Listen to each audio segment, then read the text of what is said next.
দিকে আমাদের টসর চাষটা মূলত শিমুলপাল অঞ্চল এবং বাঁশবাড়ি অঞ্চলও হচ্ছে, কিন্তু সেখানে সংখ্যায় কম হচ্ছে।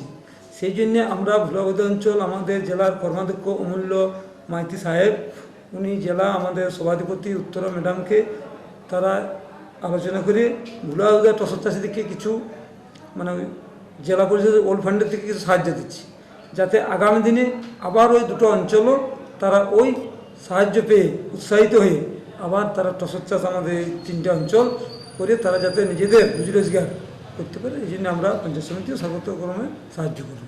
একটা পিছিয়ে পড়া এলাকা, এখানকার মানুষজন একটা অনিশ্চিত কৃষি নির্ভর, মানে কৃষিকার্য বছরে একবার হয়, তাও আবার বৃষ্টি নির্ভর। সুতরাং এদের রুজি রোজগারের টানে বাইরে চলে যেতে হতো।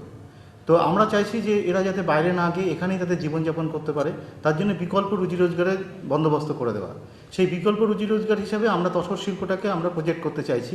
সুতরাং এই জিনিসটা যদি আমরা সর্বত্র ছড়িয়ে দিতে পারি, তাহলে আমাদের এই জঙ্গলমহল এলাকাটার পিছিয়ে পড়া এলাকা হিসাবে গণ্য হবে না। আমাদের উদ্যোগটা হচ্ছে এই জন্য।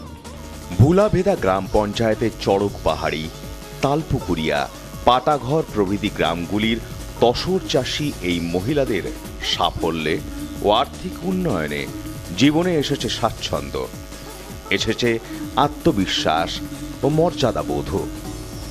আজ তাই পেটের দায়ে দূর দূরান্তে নামাল খাটতে যাওয়া কেবলই এক দুঃস্বপ্নের ইতিহাস। স্বতন্ত্র সত্তায় চিহ্নিত আত্মবিশ্বাসী এলাকাবাসী আজ তাই শুধুই এগিয়ে চলার স্বপ্ন দেখেন।